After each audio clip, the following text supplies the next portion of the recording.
अब सोचिए कि सरकार ने किया क्या। ये अटैक बड़ी बात नहीं है, ये तो एक चीज है जो कि एक बहुत बड़ा हमला हो गया।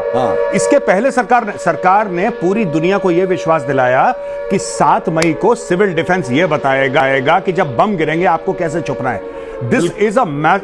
जो छल होता है ना युद्ध में, युद्ध में जिस छल की जरूरत होती है, आपने पूरी डिसेप्शन की एक्सरसाइज करी।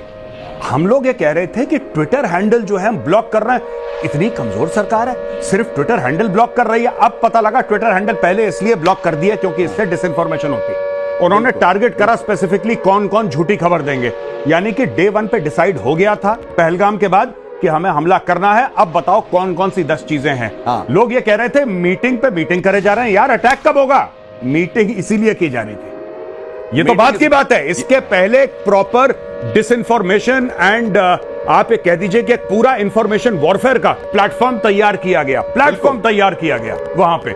मतलब ये जाके इसमें गौरव, मैं आपसे जानना चाहूंगा कि अभी ये कहा जा रहा है कि ये जो है ऑपरेशन सिंदूर का फेज 1 है। जी, फेज 1, ये चैप्टर 1 है। ये तो चैप्टर 1 है, यानी कि ये ट्रेलर है, मतलब पूरी फिल्म आनी बाकी है अभी। पूरी फिल्म आनी बाकी है। कारण ये है कि अब भारत चुपचाप बैठेगा कुछ दिन।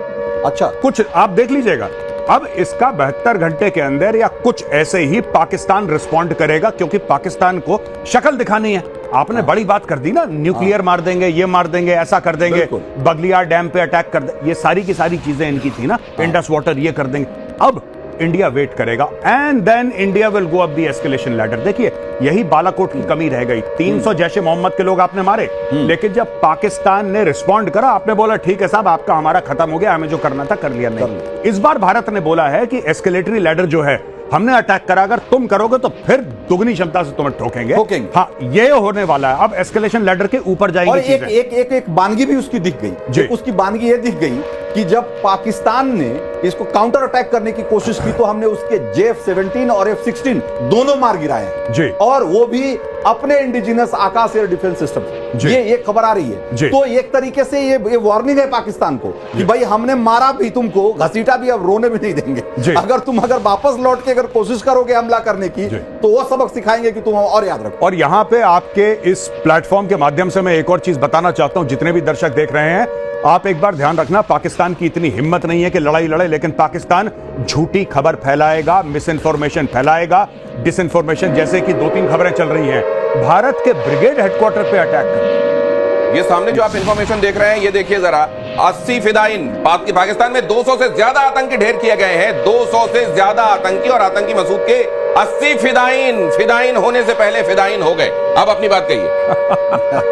फिदाइन होने से बहुत बढ़िया बोला, वो फिदा हो गए। फिदाइन वो होते हैं जो सुसाइड अटैक करने के लिए वो लोग ट्रेंड होते हैं कि खुद मरेंगे दूसरे को। ये आए थे मरने के लिए कि हम कश्मीर जाएंगे, हम कश्मीर जाके मरेंगे। हमने बोला इतनी जहमत उठाने की जरूरत नहीं है, जहां पे तुम सो रहे हो रात को वही इंतजाम करते हैं, वही इंतजाम करते हैं। तो इनको ये आई एम सो हैप्पी। पता है, मैं अक्सर ऐसा नहीं होता है कि कोई मुझसे कुछ पूछता है और मेरे पास शब्द नहीं होते। अच्छा, एक और बात, तो मैं आज बोल नहीं पा रहा हूं। इतने खुश है तो आपकी खुशी में कुछ और मैं इजाफा करता हूं। ये कहा जा रहा है कि इस हमले के बाद मसूद अजहर और हाफिज सईद का पता ही नहीं क्यों कहां है। कहीं ऐसा तो नहीं, चूंकि ये बहावलपुर तो उसका हेडक्वार्टर है एक तरीके से। मुरीद के तो उसका बहुत बड़ा अड्डा है। कहीं ऐसा तो नहीं कि इस हमले में वो भी निपट गए? नहीं, मुझे ये तो नहीं पता कि वो दोनों निपटे कि नहीं। मैं तो चाहता हूं, भोले शंकर से मेरी प्रार्थना है कि आज नहीं तो कल निपटे हैं जल्दी। लेकिन fact of the matter is कि इनके, देखिए, मुरीद के पे मारने का एक सिग्निफिकेंस है। मुरीद के दिल है लश्कर तैयबा, बिल्कुल, सिर्फ हेडक्वार्टर नहीं है। मुरीद के दिल है लश्कर तैयबा का। अगर आप ये कहते हैं लश्कर को कि बेटा मुरीद के पहुंच सकते हैं, मौलाना मसूद अजहर का हेडक्वार्टर कहां है? That is Bahawalpur. वो कहीं पे भी हो, वो इस्लामाबाद में रह रहा हो, लाहौर में रह रहा हो, वो अलग बात है। उसका दिल है वो। अगर भारत हिट करता है मुरीद के, तो ये बहुत बड़ा संदेश है कि हम तुम्हारे घर पहुंच सकते हैं। लेकिन इसमें 2 बहुत बड़ी बातें जो गौरव कह रहे हैं उसी में जोड़ना चाहता हूं। एक तो ये कि आज जब 244 जगहों पर यहाँ पर मॉक ड्रिल की बात कही जा रही थी, तो दिखाया ये वाला थप्पड़ दायां वाला और मार दिया बाएं वाले से। जब तक ये सोचा कि आज तो ड्रिल होने वाली है, तब तक वहां ड्रिल मशीन चल गई। अब दूसरे हम ये भी जानना चाहते हैं कि अगर ये कर दिया गया है और ये फेज 1 है, तो यार दिन में ही फेज 2 भी कुछ होता हुआ हम देख सकते हैं? नहीं, मुझे लगता है कि थोड़ा सा टाइम लगेगा इसमें, क्योंकि ये मामला मैं ये कैसे कह सकता हूं कि कुछ समय चलेगा। कुछ हफ्ते कुछ महीने इसका होता रहेगा दाएं बाएं कुछ ना कुछ, आपको खबर आती रहेगी। ये सिर्फ एक दिन की खबर नहीं है, इतना मैं कह सकता हूं। बेसिकली क्या होता है कि जो एस्केलेशन लैडर है, एस्केलेशन लैडर के हिसाब से अब हम लोग वेट करेंगे, और ऐसा नहीं कि अब हम चुप बैठ गए, नहीं। बॉर्डर से 100 किलोमीटर अंदर तक घुसकर मारा गया है। ये भी आपको बता दूं, मुरीद के जो लाहौर के एकदम करीब है, 24-25 किलोमीटर दूरी वहां पर पहुंचकर भी मारा गया है। और कल्पना भी नहीं की होगी पाकिस्तान ने कि इस बार तो अंदर तक आकर मार देंगे। पाक ऑक्युपाइड कश्मीर तो ठीक है, लेकिन और अंदर तक आकर मार देंगे। और दूसरी बात ये भी कि ये एनएसए ने भारत के इन्फॉर्म कर दिया है अमेरिका को, और अमेरिका ने पाकिस्तान को कह दिया है कि मिलिट्री इंस्टॉलेशन को निशाना नहीं बनाया गया है, चुपचाप बैठ जाओ। ये भारत का हक था जो उसने किया है। जी बिल्कुल, एक तो ये बात है। दूसरी चीज आप ये देखिए कि इंटरनेशनल बॉर्डर क्रॉस करके मारा है। पिछली बार आपने कब सुना था कि आईबी क्रॉस कर दी? देखिए, LC surgical strike, line of control, Balakot line of control, ठीक है। जबकि अपने बालाकोट खैबर पख्तूनख्वा में है, लेकिन इनग्रेस कहां से हुआ था, अंदर कहां से घुसे थे? ये लोग घुसे थे लाइन ऑफ कंट्रोल। इस बार इंटरनेशनल बॉर्डर पार कर रहा है। ये भी एक बहुत बड़ा संकेत है। इंटरनेशनल बॉर्डर पार नहीं करते, it's considered an act of war. अगर आप इंटरनेशनल बॉर्डर पार करें, इन्होंने इंटरनेशनल बॉर्डर पार, आपके वेपन प्लेटफॉर्म्स ने तो क्रॉस किया ना, वेपन प्लेटफॉर्म क्रॉस करा आपने। अब देखिए जरा, देखिए गौरव, ये भी इंफॉर्मेशन देखिए, ये महत्वपूर्ण बात आप बता रहे हैं। लेकिन भारत का पाकिस्तान में ये जो हमला है, ये कल्पना से परे क्यों कहा जा रहा है, इसकी हम तर्जुमानी कर रहे हैं। पहली बार बहावलपुर में भीतर घुसकर मारा, बॉर्डर से 100 किलोमीटर अंदर घुसकर लाहौर के करीब मुरीदके में हमला बोला गया। ये बात पहले से इस बार के हमले को, इस बार के अटैक को, सर्जिकल स्ट्राइक को अलग करती है। ये आप जरा समझाएं अगर तो और आनंद आएगा। ये जो है मुजफ्फराबाद, कोटली, मुरीद के, बहावलपुर, ये सियालकोट, चकमरू, भिम्बर, ये असल में किन किन जगहों पर रीढ़ तोड़ी है हिंदुस्तान ने पाकिस्तान की? देखिए, ये जो आप बता रहे हैं ना, मुजफ्फराबाद वो जगह है जहां पे पहला लॉन्च पैड होता है जब भारत के अंदर आतंकी आते हैं। अच्छा। मुजफ्फराबाद में ये वाली जगह ये है मुजफ्फराबाद। जी बिल्कुल, जी बिल्कुल। यहाँ से वो आतंकी जैसे ही बर्फ पिघली अंदर जाओ। जी हाँ, ये बेसिकली मुजफ्फराबाद जो है, this is headquarter of PoK एक तरीके से, और पूरी पाकिस्तानी फौज और पाकिस्तानी ब्यूरोक्रेसी सब कुछ यहाँ पे है। ये आप मुजफ्फराबाद देख सकते हैं, ठीक है ना। अब आप आ जाइए बिम्बर, ठीक है। ये बिम्बर, अगर आप देखें, बिम्बर बिल्कुल इसके नीचे है। ये एक लाइन आप देखिए, आपको लगेगा कि एक लाइन में मारा है, एक डॉट बना हुआ बिल्कुल लाइन में, बिल्कुल लाइन में। ये सारे के सारे क्या था कि लाइन ऑफ कंट्रोल के आसपास, और आपने इस तरीके से अपने कैंप बना रखे थे, इस तरीके से ठिकाने बना रखे थे कि मल्टीपल प्लेसेस से आप भारत के अंदर। आप इधर आइए ना जरा।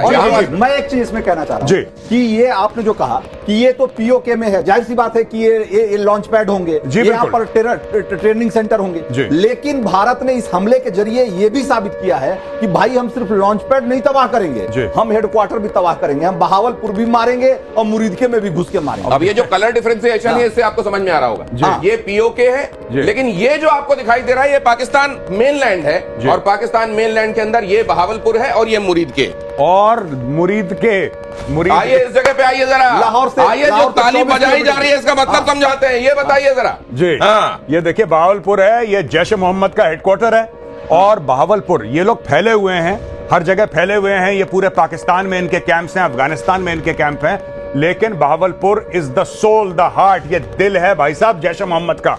वो जैश ए मोहम्मद, राइट, वो जैश ए मोहम्मद जिसने पुलवामा करवाया था, बिल्कुल वो जैश ए मोहम्मद जिसने इतने आतंकी हमले करवाए, पार्लियामेंट पे अटैक करवाया, वो जैश ए मोहम्मद, उसका ये दिल है, ये जो है, ये this is the heart of Jaish e Mohammed. यहाँ पे जाके ठोका उनके घर पे। और मुरीदके में जो कि जमात-उद-दावा का भी बड़ा सेंटर है साहब, आपने पाकिस्तानी पंजाब में बम मार दिए, इससे बड़ी बात और क्या हो सकती है? सही बात। पाकिस्तानी पंजाब में जो कहते हैं पाकिस्तान का दिल है, आपने वहां पे, मुरीदके कितना दूर है लाहौर से? ये रहा स्टोन्स थ्रो, 24-25 किलोमीटर। ये जो आप कह रहे थे, आप लगातार कहते रहे हैं कि जब वहां के रहने वाले, खास तौर से इस इलाके के जो बदमाश हैं, उनकी लाशें उनके घर पे जाना शुरू होंगी, उनको दर्द महसूस होगा। आज वो होने वाला है। तो नहीं, एक जो सवाल ये सबके मन में उठ रहा है कि ये जो मोदी जी ने कहा था कि ये कल्पना से परे होगा बदला, ये लगता है आपको कल्पना? तो फेज 1 में ये आप ये कैसे डिराइव कर रहे हैं? अभी तो फेज 1 है। नहीं, मतलब मैं ये सोच रहा हूं कि दिमाग किसने लगाया कि हम लोग एक काम करते हैं, मुरीदके का एक सिग्निफिकेंस है, आप ये समझिए। बिल्कुल, मुरीदके ऐसे नहीं कि सामरिक दृष्टि से बहुत बड़ा कुछ चीज है, या बहावलपुर सामरिक ना, इसका ये है कि आपने वहां पे चोट पहुंचाई है, जिस फोर्ट्रेस को ये लोग इम्प्रेग्नेबल मानते थे, जिस किले को ये मानते थे कि किला टूट नहीं सकता। उधर जाके मारा है। बहावलपुर में धुआं धुआं कर दिया इन्होंने। ये जगह बहावलपुर, जैश ए मोहम्मद। बहावलपुर में जो जैश का पड़ोसी जो वहां पे मदरसा है जहां पर कि हमले हुए हैं, सो कॉल्ड मदरसा तो नाम का है, असल में तो टेरर का हेडक्वार्टर है। वहां का पड़ोसी कह रहा है कि एक नहीं 4 मिसाइल गिरी है, पूरा कैंपस ध्वस्त हो गया है।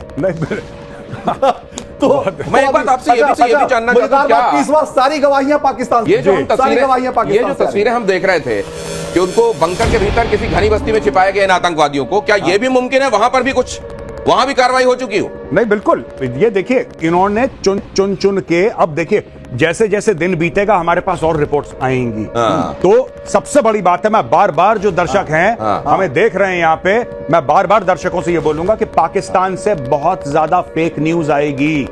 आप किसी भी पाकिस्तानी हैंडल में, आपको बताता हूं क्यों, ये सारे के सारे पाकिस्तानी आर्मी के पेड हैं, ये पेड टट्टू हैं पाकिस्तानी आर्मी के, और ये वो लोग हैं जिनको पाकिस्तानी आर्मी पैसा देती है, धमकाती है। तो ये हमने भारत के राफेल गिरा दिए, हमने भारत का ब्रिगेड हेडक्वार्टर ध्वस्त कर दिया, हमने भारत के इतने फौजी ये सारे की सारी फेक न्यूज है, ये फ्रॉड है, ये छलावा है, विश्वास मत करना। इसको इस तरीके से बता सकते हैं हम अपने दर्शकों को कि पाकिस्तान ने ये बताया है अपने यहाँ पे लोगों को कि 71 में तो हम विजयी हुए हैं। नहीं बताते 93 आज की बात बता रहा हूँ, आज की बात बता रहा हूँ। वहां के बहुत सारे हैंडल ये ट्वीट कर रहे हैं कि पाकिस्तानी एयरफोर्स ने श्रीनगर में जाके बम गिराया, लीजिए, और कह रहे हैं कि हमने श्रीनगर हवाई अड्डे को ध्वस्त कर दिया।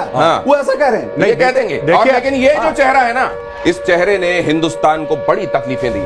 हिंदुस्तान ये चेहरा देखता है और सुलग उठता है, और आज इसके ठिकानों को सुलगा दिया गया। ऐसा सुलगाया है कि अभी महीनों धुआं उठेगा। ये जरा बता दीजिए क्या हुआ है उधर, और जरा ऑप्शन देख लीजिए, जरा उधर ऑप्शन देखिए कि मिट्टी में मिला, मिट्टी में दबा, अभी जिंदा है, अंतिम सांस ले रहा है। मुझे लगता है कि ये कहीं मिट्टी के नीचे दबा हुआ है। कैसे? ये छुपा हुआ है कहीं पे।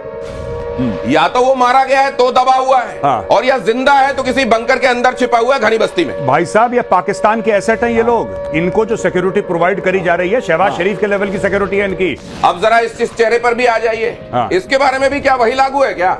या तो मिट्टी के नीचे किसी बंकर में, या मिट्टी के नीचे किसी ताबूत। और मैं ये रिएक्शन, जैसे ही इंडियन बॉम्ब गिरे, मैं ये सोचना, आप कल्पना कीजिए कि किस तरीके से पाकिस्तानी फौज भागी होगी और बोला होगा, मैं नकल मारने की कोशिश कर रहा हूं कि हफीज साहब बम गिर रहा है, भागे ना भागे। ये हो रहा है वहां पे, और हफीज को कर दिया अंदर इन्होंने अंडरग्राउंड में। या क्या मालूम इतना प्रिसीजन अटैक था। इतना कहा जा रहा है कि स्कैल्प मिसाइल से हमने हमला किया है, क्या मालूम कि ढेर हो गया हो। सर, इसी दौरान एक बड़ी खबर है, देखिए जरा, पाकिस्तान में एयरपोर्ट बंद किए गए, पाकिस्तान में सीमा से सटे एयरपोर्ट बंद कर दिए गए। एयरपोर्ट बंद करो, एयरपोर्ट खोलो, तुम्हारी जो आतंक की दुकान थी उसका बंद हो चुका है, शटर डाउन हो चुका है, और आने वाले दिनों में अभी ये फेज 1 है।